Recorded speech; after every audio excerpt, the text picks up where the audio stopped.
Hola amigos, bienvenidos a un nuevo video de nuestro canal Medinic. Les habla Oseas Brizuela, médico interno del sexto año de la carrera de medicina. Y en esta ocasión vamos a continuar con el bloque de fisiopatología y continuaremos hablando de la cetoacidosis diabética. Esta es la segunda parte de la cetoacidosis diabética. Les recomiendo que vean la primera parte para sacarle más provecho a este video. En el video anterior estuvimos hablando de la definición de la cetoacidosis diabética, hablamos de algunos aspectos epidemiológicos, explicamos la fisiopatología, factores desencadenantes, hablamos de la clínica, tratamos de explicar lo mejor que se pudo sobre la clínica de la cetoacidosis diabética, los criterios diagnósticos y su clasificación, y en este video hablaremos específicamente del tratamiento de la cetoacidosis diabética. Ahora sí vamos a iniciar de lleno con la corrección de la cetoacidosis diabética. Para iniciar con esto vamos a recordar la tríada, que es hiperglicemia, acidosis metabólica y cetosis, cuerpo cetónico, ya sea en orina o en sangre. Lo primero que se tiene que hacer en la corrección de la cetoacidosis diabética es la reposición de volumen. Y ustedes se preguntarán, ¿por qué vamos a iniciar con reposición de volumen si la tríada nos dice que tenemos una hiperglicemia? Porque les voy a recordar que la cetoacidosis diabética está caracterizada por una deshidratación severa. Y la deshidratación severa, como ya decíamos, se da por diuresis osmótica. La diuresis osmótica, por eliminación de glucosa, provoca el arrastre de líquido y la persona se deshidrata. Por eso es que nosotros tenemos que reponer primero líquido y no iniciar con insulina.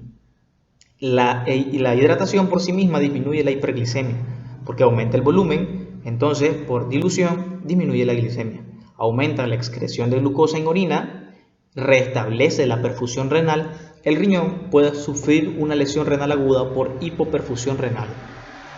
Como el paciente está súper deshidratado, esta gran deshidratación provoca que este riñón no esté bien irrigado de sangre, y esta restricción de la irrigación puede provocar una lesión, puede provocar, de hecho, si se prolonga en el tiempo, hasta necrosis tubular, llevando a una lesión renal aguda.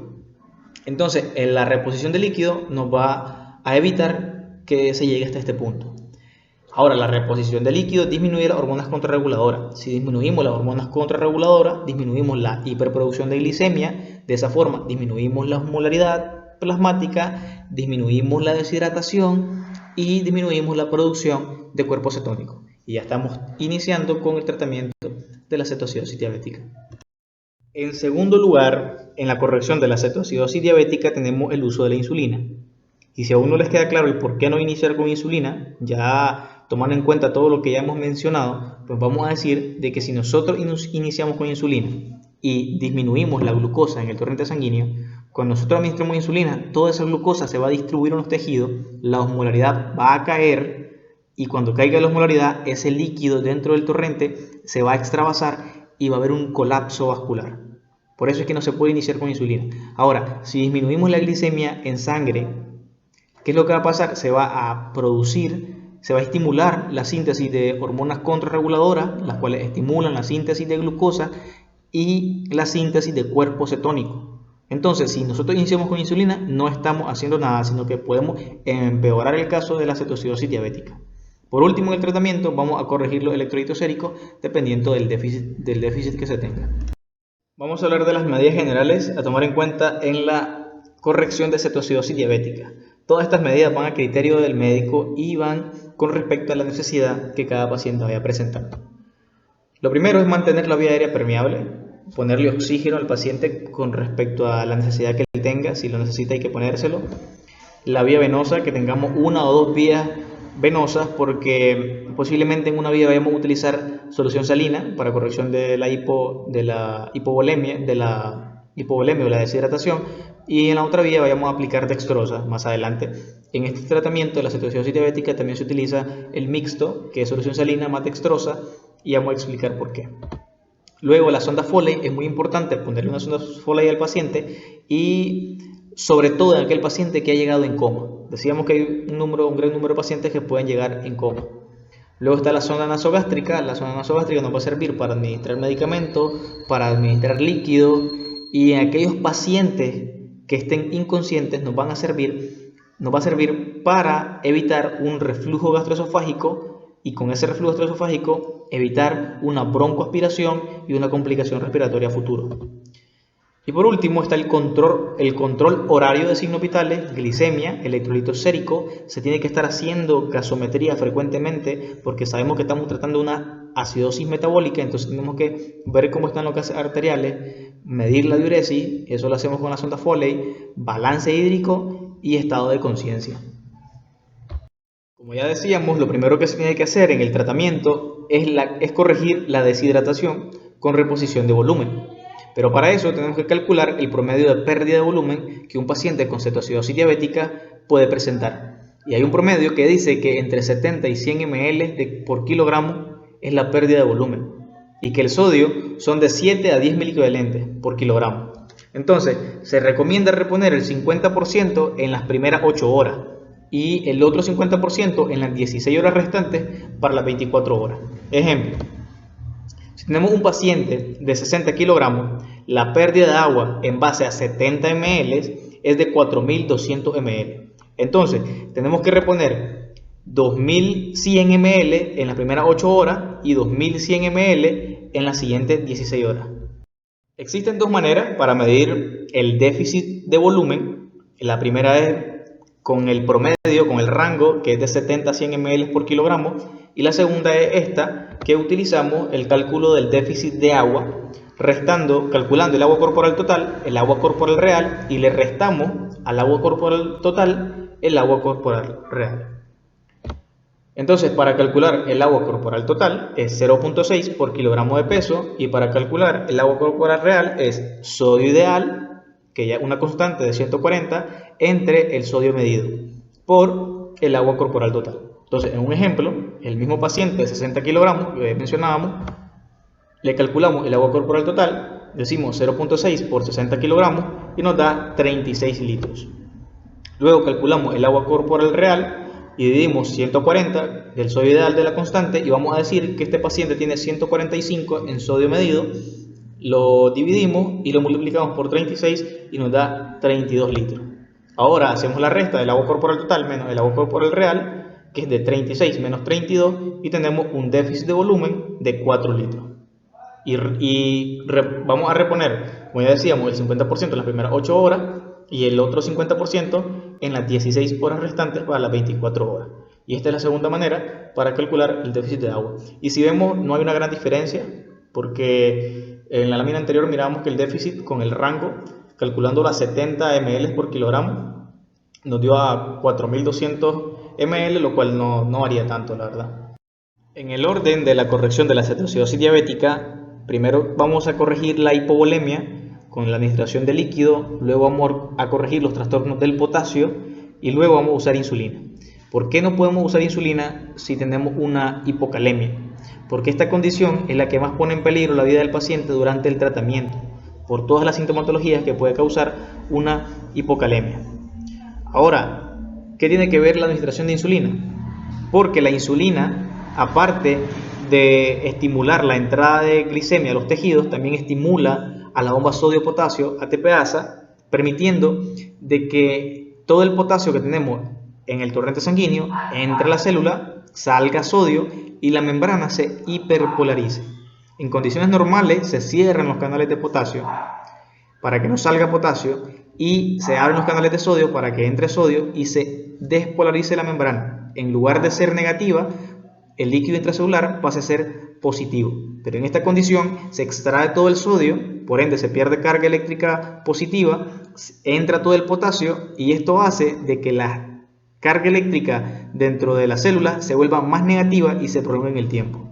Esta hiperpolarización de la membrana provoca espasmos musculares y también puede provocar depresión respiratoria, lo cual puede empeorar el caso de la cetoacidosis diabética. Y es por eso que se recomienda corregir sodio antes de administrar insulina.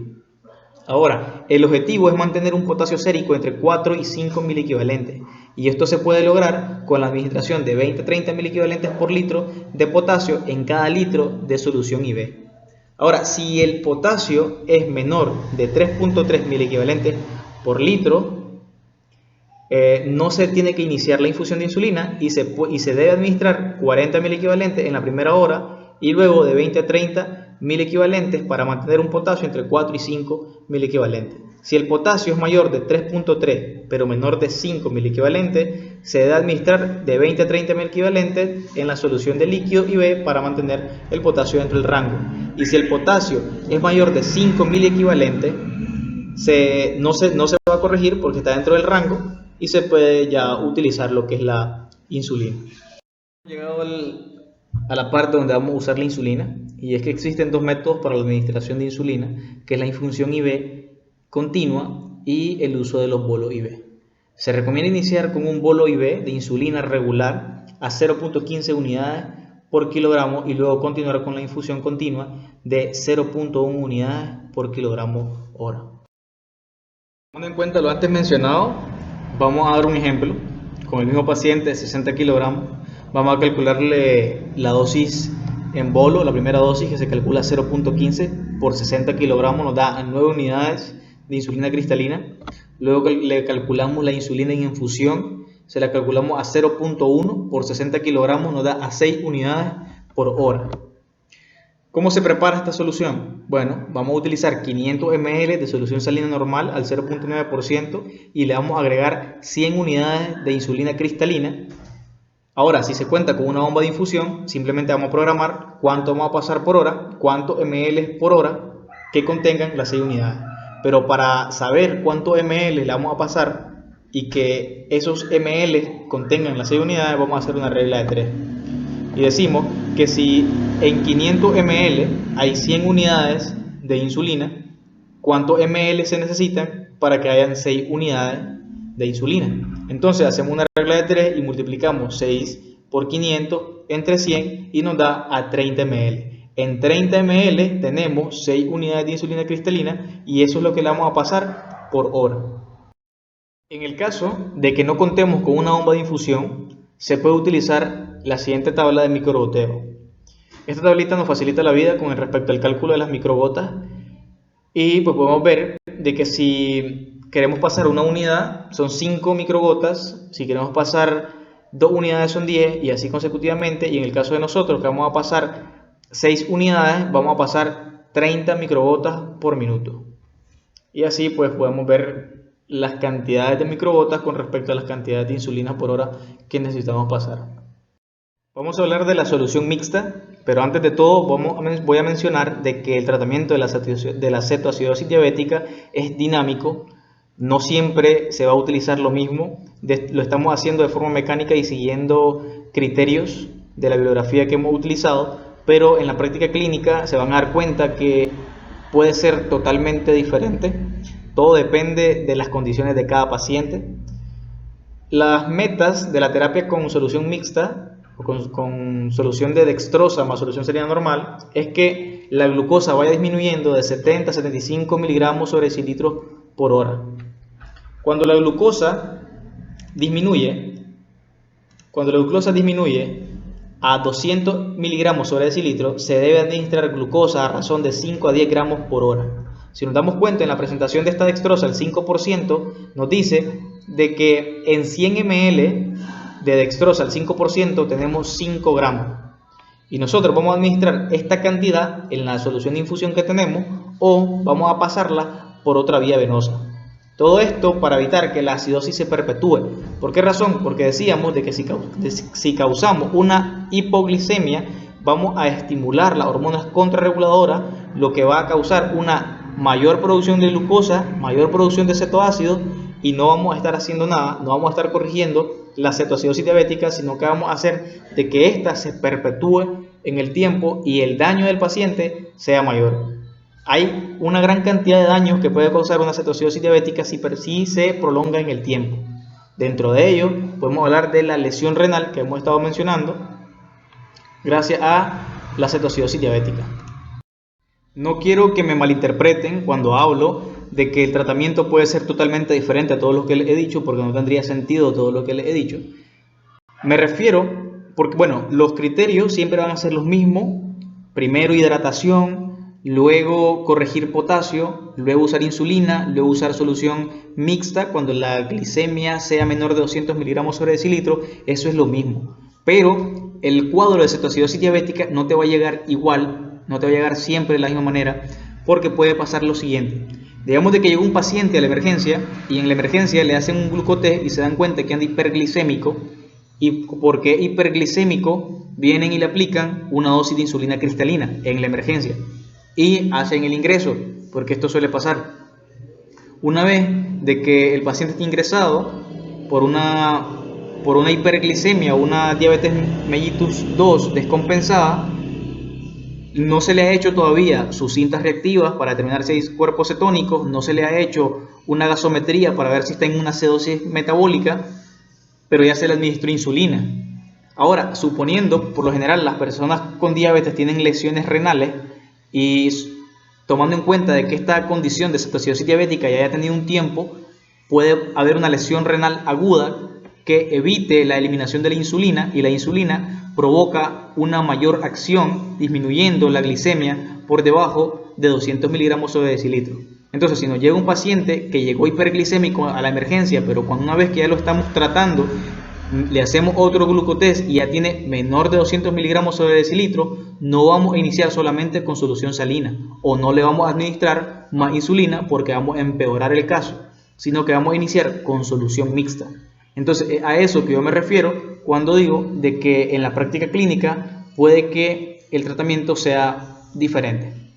Ahora, los criterios de resolución son los siguientes: que una glucosa sea menor de 200 miligramos sobre decilitro, que el bicarbonato sea mayor de 18, que el pH sea mayor de 7.3, es decir, que lo saquemos de la acidosis, que el sistema buffer dentro de los principales del bicarbonato esté dentro de valores normales y que ya el paciente no esté en una hiperglicemia.